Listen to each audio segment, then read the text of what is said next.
जय माताजी मित्रों, हूँ ममता गोस्वामी। मारी चेनल ममतानी रसोई में तमारुं स्वागत है। मित्रों, आज आपणे बनावशुं आ गर्मीनी ऋतुमां खावानी साथे बनावातुं रायतुं, जे आपणो खावानो स्वाद पण बमणो करी दे छे अने आ एकदम हेल्धी અને ટેસ્ટી રેસીપી છે। તો આ રેસીપી બનાવવા માટે અત્યારે આપણને દહીં જોઈશે। તો દહીં આપણે મોળું હોય તેવું જ લઈશું અને દહીંમાંથી બિલકુલ પાણીનો ભાગ હોય તેને નિતારીને લઈશું। એટલે આપણે અત્યારે આ દહીં લીધું છે, જેમાંથી મેં પાણીને કાઢી લીધું છે। તો અત્યારે વજનમાં 300 ગ્રામ જેટલું આપણું દહીં છે। તો આ 300 ગ્રામ દહીંમાંથી આપણે 4 થી 5 વ્યક્તિઓને સર્વ થાય તેવું રાયતું બનાવશું। તો અત્યારે મેં આ દહીં લીધું છે, તેને આપણે સારી રીતે પહેલાં તો ફેટી લઈશું।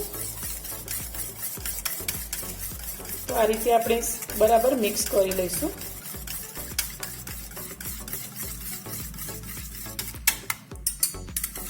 मिक्स कर्या पछी आनी अंदर आपणे थोड़ा मसाला एड करीशुं। तो मसालामां आपणे सौथी पहेला तो शेकेला जीरानो पाउडर लईशुं। तो अत्यारे अर्धी चमची जेटलो आपणे शेकेला जीरानो पाउडर लीधो छे। साथे आपणे अर्धी नानी चमची जेटलो संचर पाउडर एड करीशुं।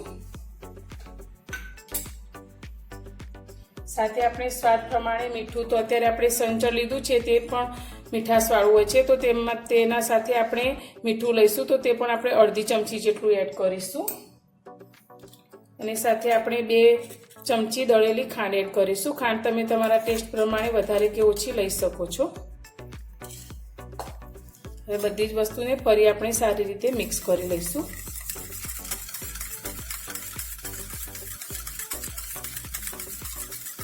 હવે તેની અંદર આપણે થોડા શાકભાજી ઉમેરીશું, જેથી આપણા રાયતાનો ટેસ્ટ એકદમ સરસ આવશે। તો શાકભાજીની અંદર સૌથી પહેલાં તો આપણે કાકડી ઉમેરીશું, જે આપણે એકદમ ઝીણી સમારીને લીધી છે, જે ગરમી માટે ખૂબ જ હેલ્ધી હોય છે। તો આપણે આ કાકડીને અંદર ઉમેરીશું।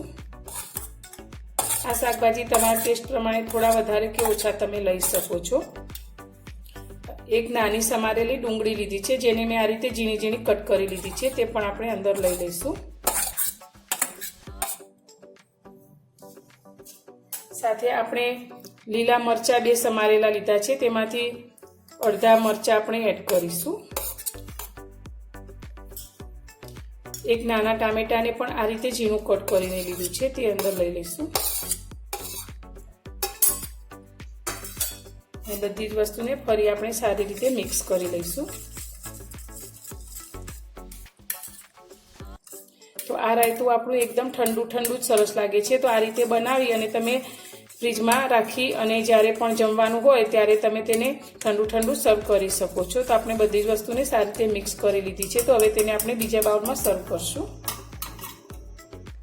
रायताने आपणे सर्विंग बाउलमां काढी लीधुं छे। तो आपणे उपरथी थोडुंक लाल मरचुं आ रीते स्प्रिंकल करीशुं અને ઉપરથી થોડોક જીરાનો પાવડર પણ આ રીતે આપણે થોડો સ્પ્રિંકલ કરીશું અને ઉપરથી આપણે થોડા લીલા દાણા લઈ લઈશું।